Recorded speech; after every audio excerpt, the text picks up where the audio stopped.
Kesenian Melayu Riau merupakan bagian penting dari warisan budaya di Provinsi Riau yang dikenal sebagai pusat kebudayaan Melayu di Indonesia. Kesenian berhubungan erat dengan masyarakat. Kesenian Melayu mengutamakan nilai kemelayuan, sehingga seni tidak dapat membebaskan diri dari nilai jati orang Melayu. Kesenian ini mencakup seni musik, seni rupa, seni tari, seni teater, dan seni sastra. Kesenian musik adalah cabang seni yang menggunakan melodi, irama, tempo, harmoni, dan vokal sebagai medianya dalam mempresentasikan perasaan penciptanya. Musik Melayu terbagi dua kategori, yaitu musik yang dimainkan sebagai hiburan dan musik yang dimainkan sebagai pukau bagi hewan ketika berburu. Dedokut digunakan untuk memburu burung ruak-ruak. Puput digunakan dalam berburu burung kuaran. Sedangkan tabuh digunakan atau ditabuh apabila waktu sholat tiba. Dalam aktivitas keseharian, musik Melayu ada berzanji, bergambus, canang, dan masih banyak lagi. Seni rupa di Riau lebih kepada flora, dan ada pula abstrak fauna, atau bentuk tak utuh seperti siku keluang, sisik naga, burung, serangga, kupu-kupu, dan lain sebagainya. Dan berbagai benda angkasa, contohnya bintang, bulan, dan awan. Seni rupa yang menyerupai hewan dan manusia secara jelas sangat dilarang dalam ajaran Islam.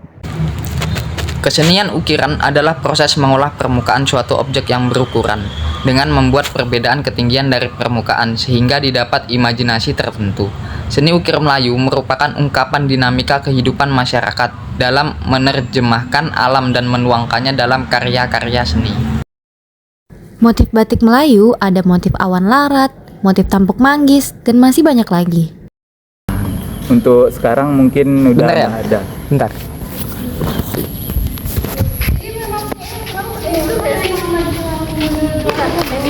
Kalian lagi ngapain? Lagi nari. Kayak apa? Kami lagi nari randai. Iya, tapi bener gak sih Pi ini narinya? Kata kamu bener. Kamu kan orang Melayu. Kata mamaku sih gitu. Emang penjelasannya gimana tuh? Gimana ya? Aku juga nggak tahu. Aku cuma tahu dari mamaku. Terus? Oh iya, wait. Coba kita lihat atas. Seni tari dibedakan menjadi dua, yaitu tari profan dan tari sakral. Tari profan merupakan tari seperti pada umumnya. Biasanya, tari profan digunakan untuk memperoleh upah dari penampilan tari tersebut. Tari sakral adalah tarian yang dianggap suci dan memiliki makna spiritual. Biasanya dilakukan sebagai bagian dari upacara keagamaan atau ritual tertentu.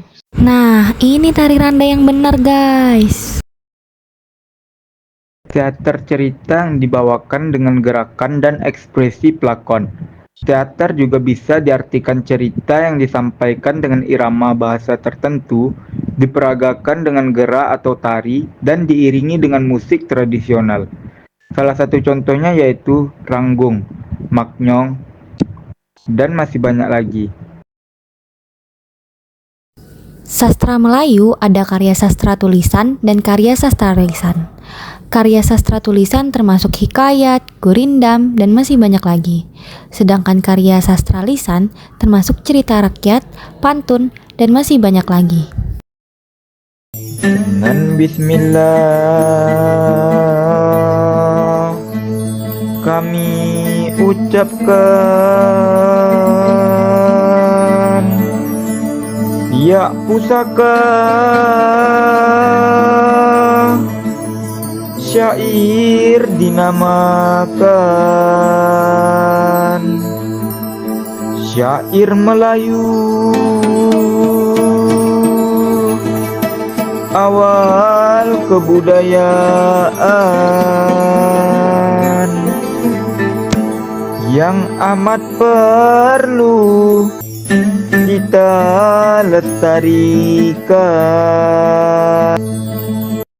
Dahulu kala, hiduplah seorang gadis dari keluarga sederhana bernama Juwani. Juwani merupakan gadis kampung yang elok rupawan. Keelokan rupanya sudah begitu terkenal di kalangan masyarakat, sehingga wajar jika banyak bujang yang berharap bisa duduk bersanding dengannya. Namun, apalah daya Juwani, belum mau menentukan pilihan hati kepada satu bujang pun di kampungnya. Hingga pada suatu masa, bapak gadis Juwani terpaksa menerima pinangan dari Bujang Juandan karena terjerat hutang dengan keluarga Bujang Juandan. Bujang Juandan adalah pemuda dari keluarga kaya raya, namun yang menjadi masalah adalah Bujang Juandan bukanlah pemuda tampan. Bahkan tidak sekadar kurang tampan, Bujang Juandan pun menderita penyakit kulit di sekujur tubuhnya sehingga ia pun dikenal sebagai bujang kurap. Mendengar kabar itu, gadis Juwani pun bersedih hati. Ia hendak menolak namun tak kuasa karena kasihan kepada bapaknya. Namun apa hendak dikata, pesta pernikahan pun sudah mulai dipersiapkan. Orang sekampung ikut sibuk menyiapkan upacara perkawinan gadis Juwani dan Bujang Juandan. Akhirnya, malam pernikahan pun tiba. Gadis Juwani yang cantik dipakaikan ayasan pengantin yang begitu anggun menunggu di kamar tidurnya sambil berurai air mata. Ketika orang serumah turun menyambut kedatangan arak-arakan rombongan Bujang Juandan, hati gadis Juwani semakin hancur. Dalam hidup haruslah tabah, hadapi cobaan jangan menyerah. Kehidupan ibarat sandiwara, mainnya kita, Tuhanlah pengarahnya.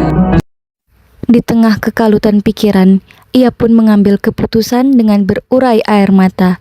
Ia keluar lewat pintu belakang dan berlari menuju sungai.